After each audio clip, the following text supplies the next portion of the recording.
Subscribe the channel and hit the bell icon for latest update. Hello friends, welcome back to Fauji ke Alfaaz. आज के इस defence news के next episode में हम बात करेंगे आज की इंपॉर्टेंट और टॉप न्यूज के बारे में। आई होप ये वीडियो आपके लिए यूजफुल रहेगी, तो चलिए शुरू करते हैं। Please follow our community on Telegram, Facebook and Instagram, link in description box. PNS गाजी, इस पनडुब्बी चालक दल की भीषण मौत। 23 नवंबर 1971 को पाकिस्तानी पनडुब्बी गाजी बंगाल की खाड़ी में भारत के तट से चुपचाप रेंग रही थी जब उसे कराची में मुख्यालय से एक शीर्ष गुप्त आदेश प्राप्त हुआ। उसका शिकार किया गया और भारतीय नौसेना के INS विक्रांत को नष्ट कर दिया गया। भारत और पाकिस्तान अभी तक आधिकारिक तौर पर युद्ध में नहीं थे, लेकिन भारतीय सेना ने बंगाली विद्रोहियों के साथ पूर्वी पाकिस्तान पर आक्रमण करने के लिए सेना के बड़े पैमाने पर सेना के रूप में झड़पें पहले से ही उग्र थी। विक्रांत का डूबना इतना महत्वपूर्ण समझा जाता था कि युद्ध शुरू करना ही मुनासिब समझा। लेकिन 10 दिन बाद गाजी को एक भयानक भाग्य का सामना करना पड़ा, जिसने 93 अधिकारियों और नाविकों में से कोई भी जीवित नहीं छोड़ा, और उसके विनाश का कारण आज भी एक विवादास्पद रहस्य बना हुआ है। पाकिस्तान की पहली पनडुब्बी। कई असफल प्रयासों के बाद पाकिस्तान ने 1963 में द्वितीय विश्व युद्ध के अंत में कमीशन की गई एक ट्रेंच श्रेणी की डीजल इलेक्ट्रॉनिक पनडुब्बी 2400 टन USS डियाब्लो को पट्टे पर देकर अपनी पहली पनडुब्बी का अधिग्रहण किया। 16,000 समुद्री मील की दूरी और 28 टॉर्पीडो की एक सशस्त्र के साथ लंबी दूरी के संचालन के लिए टेंचेस का निर्माण किया गया था। डियाब्लो को अपने स्नोकल, सोनार, कॉनिंग टावर और एयर कंडीशनर का आंशिक फ्लिट सोनकल आधुनिकीकरण प्राप्त हुआ था, लेकिन उसके इंजन और बैटरी में महत्वपूर्ण उन्नयन की कमी थी। फिर भी नाव, जिसका नाम बदलकर PNS गाजी रखा गया, को अंततः एक मुश्त खरीदा गया, जबकि उसके चालक दल के ब्रिटिश रॉयल नेवी से प्रशिक्षण प्राप्त किया। अगस्त 1965 में भारत और पाकिस्तान के बीच युद्ध छिड़ने पर गाजी ने संक्षिप्त क्रम में युद्ध देखा। शुरू में टोई और फिर शिकार हत्यारे गश्त पर भेजा गया।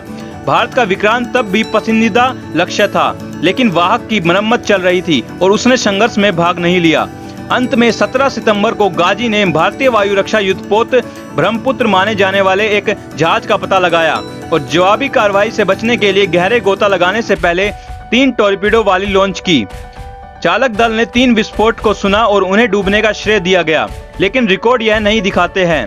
ब्रह्मपुत्र का पता चला था, टॉर्पीडो को तो बात ही छोड़ दी गई थी, और यह स्पष्ट नहीं है कि गाजी के चालक दल द्वारा विस्फोट को किस कारण से सुना गया था। युद्ध के बाद एक अमेरिकी हथियार प्रतिबंध ने गाजी को रखरखाव को मुश्किल बना दिया, इसलिए इस्लामाबाद ने उसे एक मरम्मत के लिए तुर्की भेज दिया, क्योंकि स्वेज नहर को तब बंद कर दिया गया था, जिसके लिए कई ईंधन भरने वाले स्टॉप के साथ अफ्रीका की 2 महीने की लंबी जल यात्रा की आवश्यकता थी। तुर्की में द्वितीय विश्व युद्ध के युग की पनडुब्बी को अद्यतन इलेक्ट्रॉनिक्स और लक्ष्यकरण कंप्यूटर को एक नई खनन क्षमता प्राप्त हुई। 1971 के अंत में पूर्वी पाकिस्तान में पाकिस्तान सेना द्वारा क्रू कार्रवाई के बाद भारत के साथ युद्ध फिर से शुरू हुआ, जिसने अंततः नई दिल्ली को बंगाली विद्रोहियों को सैन्य समर्थन करने के लिए मजबूर किया।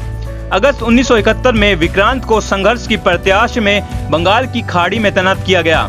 नवंबर में इस्लामाबाद ने अरब सागर में खाड़ी में पाकिस्तानी नौसेना की मुख्य ताकत से गाजी की अलग करने का घातक निर्णय लिया।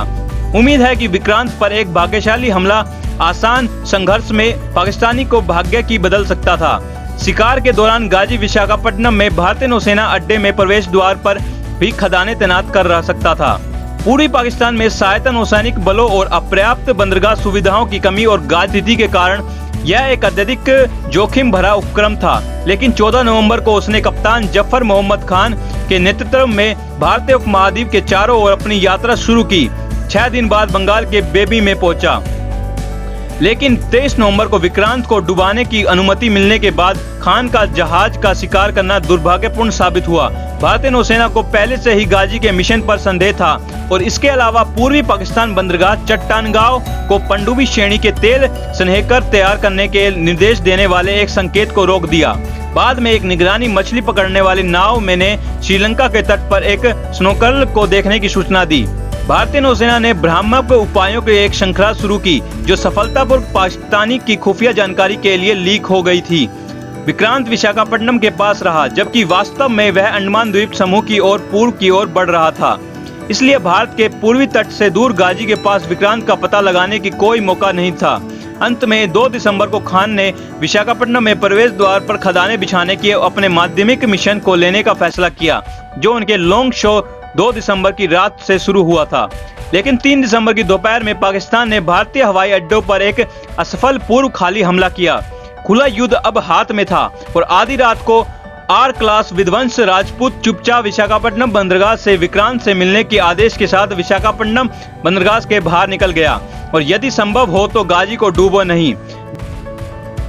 आधी रात को 4:15 बजे राजपूत के सोनार ने आधा मील आगे एक संपर्क का पता लगाया। कैप्टन इंदर सिंह ने 2 मार्क 7 डेप्थ चार्ज लॉन्च करने के आदेश दिए। क्षण भर बाद नीचे से एक बड़ा धमाका हुआ। सिंह ने बताया कि उनका मानना है कि उनका जहाज पनडुब्बी में डूब गया है। भोर में मछुआरों को एक तेल का टुकड़ा और मलबा मिला, जिसने यूएसएस डियाब्लो के साथ एक जीवन बनियान भी शामिल थी। अगले दिन गाजी में स्थित सैन्य गोताखोरों ने 99 फीट गहरे समुद्री तल में दफन कर दिया। उसका टॉर्पीडो डिब्बे चौड़ा हो गया था। पनडुब्बी के पेरिस्कोप अभी भी उठा हुआ था और उसका धनुष विशाखापट्टनम की ओर था। बाद में के दिनों में डाइविंग टीमों ने जहाज में प्रवेश किया और युद्ध के लॉन्ग संचार और एक घड़ी सहित खुफिया जानकारी प्राप्त की, जो 12:12 पर थी। गाजी के विनाश के साथ विक्रांत बांग्लादेश में पाकिस्तानी सेना की तेजी से पतन में योगदान करते हुए अपने एयर विंग को मुक्त कराने के लिए स्वतंत्र था।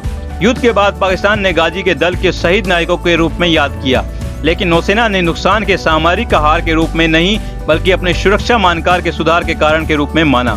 पेनस गाजी को किसने मारा?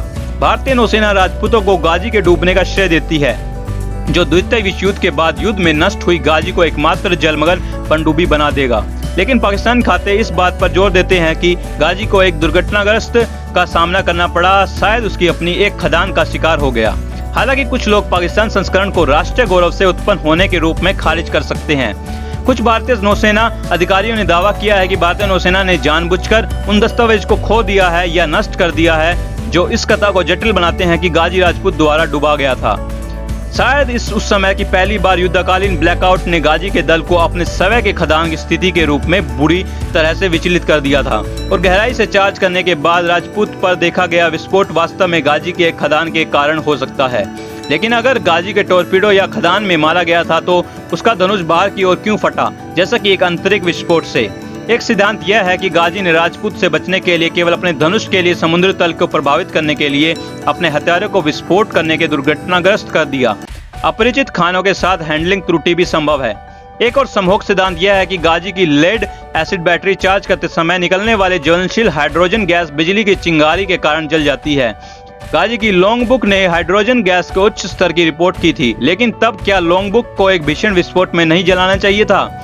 कुल मिलाकर अधिकांश स्वतंत्र विश्लेषण गाजी के धनुष को हुए नुकसान से सहमत हैं, एक आंतरिक विस्फोट का सुझाव देते हैं, लेकिन यह इस संभावना से इनकार नहीं करता है कि गाजी में एक आंतरिक दुर्घटना राजपूत के साथ संभावित मुठभेड़ में नहीं हुई थी। अंत में 4 दिसंबर 1971 को आधी रात को गाजी में जो कुछ हुआ उसका एकमात्र निश्चय ज्ञान उसने चालक दल के साथ खो गया था, जैसा कि अक्सर पनडुब्बी की घटनाओं के साथ होता है। सो अब बात करते हैं आज की हेडलाइंस के बारे में। जहाजों में आईएनएस सहाद्री, आईएनएस किल्तान और आईएनएस खुकरी को पूर्वी नौसेना कमान के सर्वश्रेष्ठ जहाजों के रूप में चुना गया। रूस SU-57 पर आधारित 5वें जनरल फाइटर जेट के निर्यात संस्करण तैयार करेगा। MiG-21 बाइसन को योजनाबद्ध तरीके से खत्म किया जाएगा। भारतीय वायुसेना प्रमुख RKS भदौरिया।